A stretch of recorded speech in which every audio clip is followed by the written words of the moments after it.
Kita lanjut soal nomor 6. Nah, di soal nomor 6 ini berbunyi perubahan entalpi yang terjadi jika air terbentuk dari unsur-unsurnya dengan persamaan 2H2 plus O2 menghasilkan 2H2O diperoleh delta H sebesar negatif 136 kilokalori. Nah, pernyataan yang benar adalah dari delta H yang diinfokan di soal, kita lihat bahwa berapa banyak jumlah H2O yang diperoleh. Nah, ternyata untuk delta H-nya min 136, H2O yang diperoleh adalah sejumlah 2 mol. Dari mana 2 molnya? Dari koefisien H2O-nya. Nah, sehingga kita cari dulu untuk per 1 molnya. Maka kita bisa menggunakan perbandingan delta H per mol sama dengan delta H per mol. Untuk delta H-nya min 136 itu molnya 2 mol. Yang ditanya adalah ketika 1 mol, maka delta H-nya bisa langsung kita bagi 2 aja, yaitu min 136 bagi 2 negatif 68 kilokalori per mol. Nah, sebelumnya kita cari dulu di opsi, ada tidak yang menyatakan entalpi pembentukan air sebesar negatif 68 kilokalori per mol. Dan ternyata ada, yaitu jawabannya yang E. Kita lanjut soal nomor 7. Di soal nomor 7 masih tentang termokimia. Nah, ada informasi grafik yang diberikan. Kita harus bisa membaca dari permintaan soal terhadap grafik yang ada. Nah, pernyataan soalnya ternyata meminta pembentukan setiap mol C. Ingat, yang dibentuk adalah mol C dari A plus B. Oke, berarti dari sini kita bisa tentukan terlebih dahulu bahwa produknya adalah C, reaktannya adalah A plus B. Karena yang dibentuk adalah si C, sehingga C adalah produk.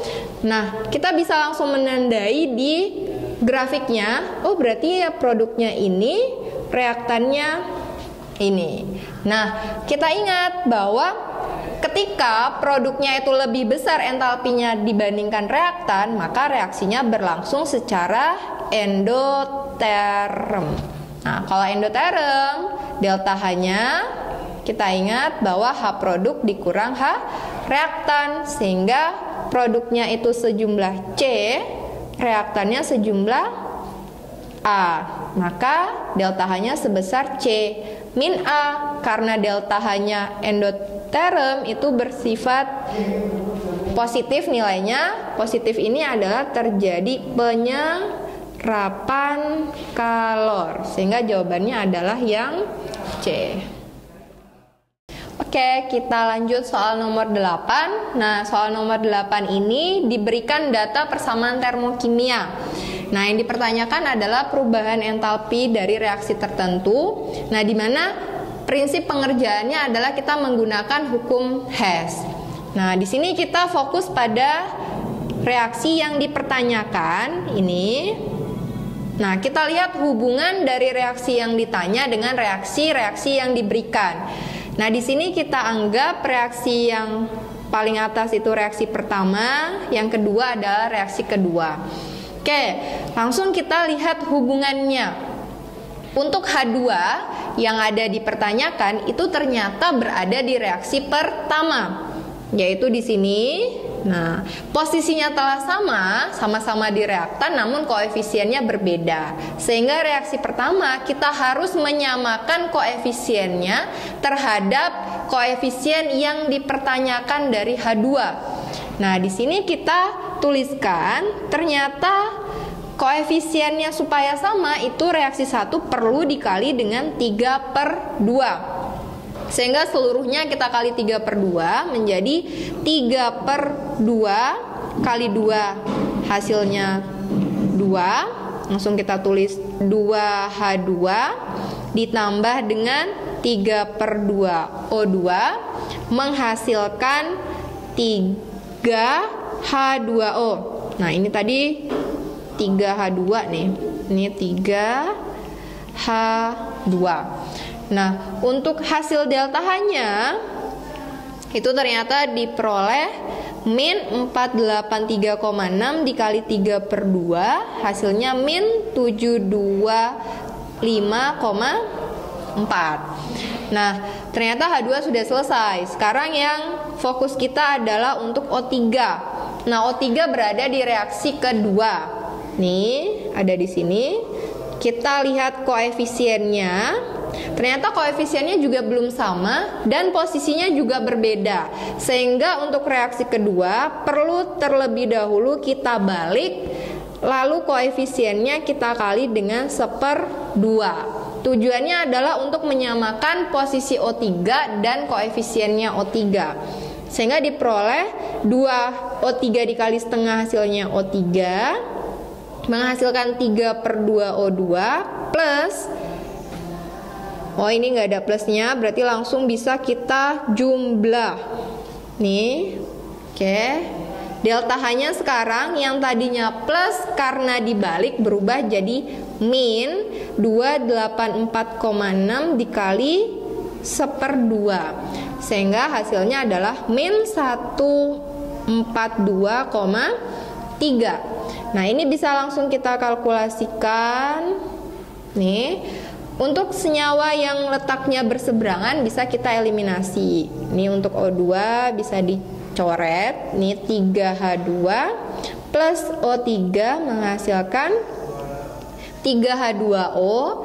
Nah, untuk delta H-nya kita bisa jumlah, maka hasilnya adalah 7,768 min. Atau hasilnya min 867,7 kilojoule. Nah, sekarang kita cek reaksi yang kita peroleh ini apakah sudah sesuai dengan yang dipertanyakan. Nah, ternyata sudah dipertanyakan. H2-nya 3, O3-nya 1, H2O-nya juga 3. Berarti sudah sesuai, sehingga jawabannya adalah yang C. Oke, kita lanjut soal nomor 9. Nah, soal nomor 9 ini masih tentang termokimia, yaitu hukum Hess. Nah, dalam hukum Hess, dari diagram yang diberikan kita bisa menentukan di mana posisi awal dan akhir dari suatu proses siklus yang diberikan. Nah, ternyata titik awal siklusnya berada di A plus B dan titik akhir dari siklusnya berada di C plus D. Kenapa bisa? Nah, dari sini sebenarnya mudah kita tentukan. Lihat saja arah panah yang posisinya itu saling membelakangi. Oh, ternyata itu bermulanya di A plus B. Dan lihatlah arah panah yang saling bertemu. Ini posisi ujung panahnya bertemu dan itu ada di C plus D. Sehingga ini posisi akhirnya, ini posisi awalnya. Nah, dengan mudah kita bisa langsung menentukan bentuk matematisnya dari siklus tersebut. Nah, di mana dari A plus B untuk menjadi C plus D itu melalui proses delta H1, ini kita anggap delta H1, ini 2, ini 3, yang ini 4. Jadi delta H1 ditambah dengan ini delta H2 plus delta H3 dan hasilnya adalah delta H4. Lalu kita masukin nilai delta H-nya ini B plus C dari sini dan delta H3-nya D, hasilnya adalah A. Nah, dari pilihannya kita cari bentuk matematis yang mungkin. Nah, untuk yang opsi A ternyata tidak mungkin. Kenapa? Karena A plus B sama dengan C plus D. Berarti salah. Nah, untuk yang B, bentuk matematis yang dituliskan adalah A plus B sama dengan C min D. Nah, ini kalau kita tulis, kita pindahin B-nya, itu kan jadinya C plus D sama dengan A min B. Oh, ternyata salah. Dan yang paling tepat adalah yang C. Jadi langsung ketahuan ya, A min B sama dengan C plus D. Sehingga jawabannya adalah yang C. Kita lanjut soal nomor 10. Nah, di soal nomor 10 ini masih berhubungan dengan hukum Hess. Yang diminta adalah nilai perubahan entalpi pembentukan dari NO2 dengan reaksi yang diberikan adalah setengah N2 ditambah O2 menghasilkan NO2. Nah, di sini karena ada informasi persamaan reaksi yang diberikan, kita bisa mempergunakan informasi tersebut untuk menentukan delta H dari yang dipertanyakan. Nah, ini kita anggap reaksi 1, ini reaksi kedua. Nah, fokus kita langsung ke yang ditanya. Nah, ini yang ditanya. Kita lihat per masing-masing senyawanya N2. Ternyata N2 ada di reaksi pertama, ada di sini. Posisinya telah sama namun koefisiennya berbeda. Sehingga reaksi 1 itu perlu kita kali setengah. Tujuannya untuk apa? Untuk menyamakan koefisien yang dipertanyakannya. Sehingga keseluruhannya kita kali setengah menjadi setengah N2 ditambah setengah O2 menghasilkan NO, sehingga delta H-nya menjadi positif 90. Dari mana? Ini 180 dibagi 2. Nah, berikutnya untuk yang NO2. NO2 ternyata ada di reaksi kedua, sehingga kita tuliskan reaksi kedua. Nah, posisinya telah sama-sama di kanan, namun koefisiennya berbeda.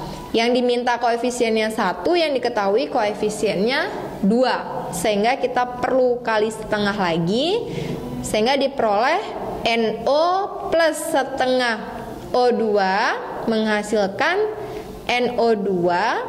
Delta H-nya adalah min 57 kJ. Nah, lalu kalau sudah seluruh reaksi kita gunakan, kita bisa hitung, kita jumlahkan. Di sini ternyata ada yang letaknya berlawanan, sehingga bisa saling dieliminasi. Ini NO-nya habis, ini dijumlah, sehingga diperoleh setengah N2 plus O2 menghasilkan NO2. Untuk delta H-nya sendiri kita jumlah, plus 90 ditambah min 57, hasilnya positif 33 kJ. Nah, kita cek delta H yang kita peroleh ini ternyata tepat untuk reaksi yang dipertanyakan, yaitu setengah N2 ditambah O2 menghasilkan NO2, sehingga jawabannya yang D plus 33 kJ.